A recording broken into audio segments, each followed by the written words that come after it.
Olá, prosseguindo com o estudo sobre o Reino de Deus, neste vídeo vamos examinar o que está no Evangelho segundo Marcos, capítulo 15, versículo 43.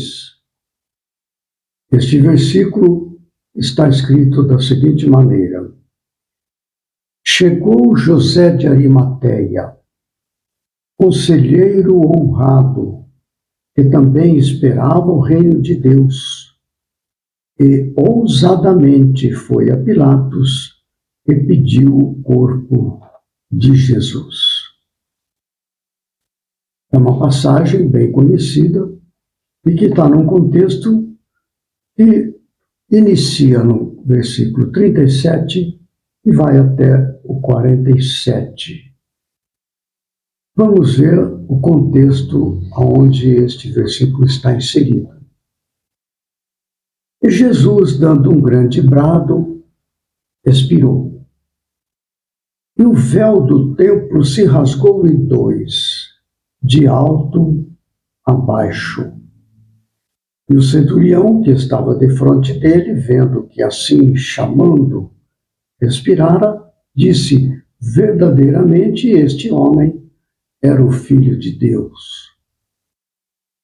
E também ali estavam algumas mulheres, olhando de longe, entre as quais também Maria Madalena e Maria, mãe de Tiago, o menor, e de José e Salomé, as quais também o seguiam e o serviam quando estava na Galiléia, e muitas outras que tinham subido com ele a Jerusalém. E chegada a tarde, porquanto era o dia da preparação, isto é, a véspera do sábado, chegou José de Arimateia, conselheiro honrado, que também esperava o reino de Deus, e ousadamente foi a Pilatos e pediu o corpo de Jesus. E Pilatos se maravilhou de que já estivesse morto. E chamando o centurião, perguntou-lhe se já havia muito que tinha morrido. E tendo-se certificado pelo centurião, deu o corpo a José, o qual compraram um lençol fino e, tirando-o da cruz, envolveu-o no lençol e o depositou num sepulcro lavrado numa rocha. E revolveu uma pedra para a porta do sepulcro. E Maria Madalena e Maria, mãe de José, observavam onde o punham. A questão que chama a atenção, nós focamos aqui na palavra, na frase reino de Deus, onde está no versículo 43. Mas chama a atenção o fato seguinte: e chegou José de Arimateia, conselheiro honrado, que também esperava o reino de Deus, e ousadamente foi a Pilatos e pediu o corpo de Jesus. E também esperava o reino de Deus. O que quer dizer isto? Como que José de Arimateia esperava o reino de Deus? Ele era discípulo de Jesus, mas ele ocultava isto, porque ele tinha medo dos judeus. E se ele se declarasse como discípulo de Jesus, ele realmente seria expulso do Sinédrio, todos esses comportamentos radicais em que se referia a Jesus, porque eles o consideravam um adversário causador de perturbações e que dizia de si mesmo, fazia-se entender como Messias, e eles não aceitavam. Qualquer um que, mesmo que isoladamente ou timidamente desse a entender que Jesus era o Messias, era imediatamente atacado. Então José de Arimateia, ele ocultava isso. assim como Nicodemos, como nós vamos ver mais adiante, no escrito de João. Os dois eram discípulos de Jesus, mas em oculto. Porque ele diz, também esperava o reino de Deus. Também relativamente aos cristãos, aos seus apóstolos, aqueles que seguiam abertamente a Jesus, como aquelas mulheres, ali José, etc., que seguiam Jesus abertamente. Então, também José de Arimateia, assim como aqueles seguidores, esperava o reino de Deus. A palavra esperava aqui tem um sentido de fazer tudo o necessário, segundo o Evangelho, para estar de acordo com o reino de Deus, para desenvolver em si o reino de Deus. Algumas colocações, sim.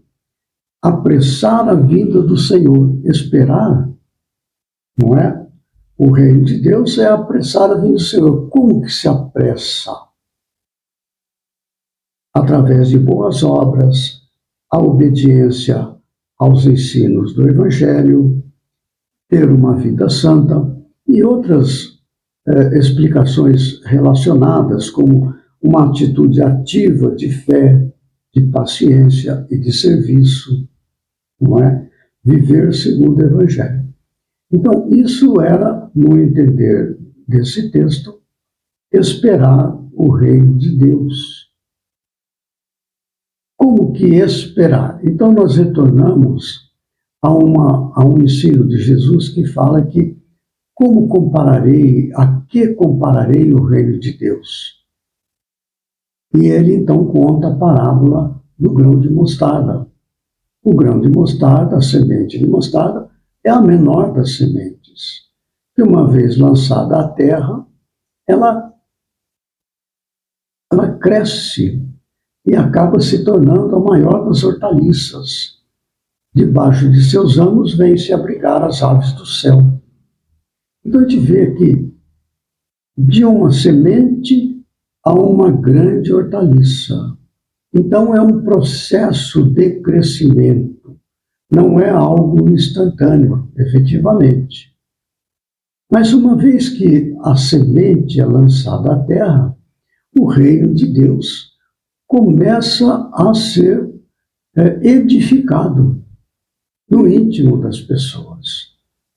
Então, esperar, ou seja, ali, apressar a vinda do Senhor, é dar cumprimento a tudo aquilo que se refere ao reino de Deus. Uma vida virtuosa, não é? Combater em si mesmo os desvios da personalidade, do egoísmo, do orgulho. Esta era a situação de José de Arimateia. Eu citei João, nós vamos ver em João 19, nos versículos 38 e 39, uma citação desta passagem. Então fala assim: depois disso, José de Arimateia, que era discípulo de Jesus, mas oculto por medo dos judeus, rogou a Pilatos que lhe permitisse tirar o corpo de Jesus. E Pilatos lhe permitiu. Então foi e tirou o corpo de Jesus. E foi também Nicodemos, aquele que anteriormente se dirigira de noite a Jesus, levando quase 100 arratéis de um composto de mirra e aloés. Mirra e aloés são substâncias aromáticas para cobrir o corpo ali, né? 100 arratéis é mais ou menos 45 quilos. E certamente eles distribuíam ali em torno do corpo, não é? Mas o que acontece? Nicodemos foi também tirar o corpo de Jesus e levar até a sepultura, que estava no jardim, escavado sobre a rocha, onde colocaram depois uma grande pedra na abertura. Por que esta pressa? Por que esta intensidade com que José de Arimateia, foi ousadamente até Pilatos solicitar o corpo?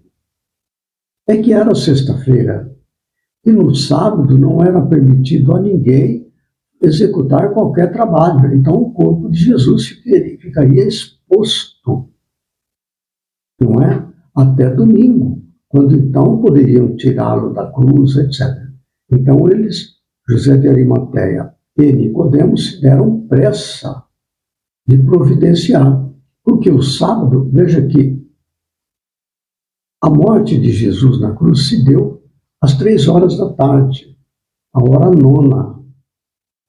Então, o dia de sexta-feira terminava nas 6 horas da tarde da sexta-feira. Daí, em seguida, já era sábado. Então, eles tinham que tirar o corpo dele e sepultá-lo naquele período de 3 horas.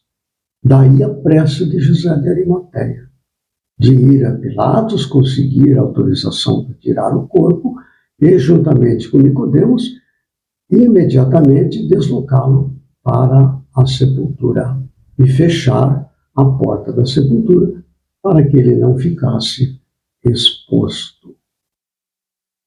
Muito bem. Esta passagem é a última passagem onde consta a frase Reino de Deus em Marcos.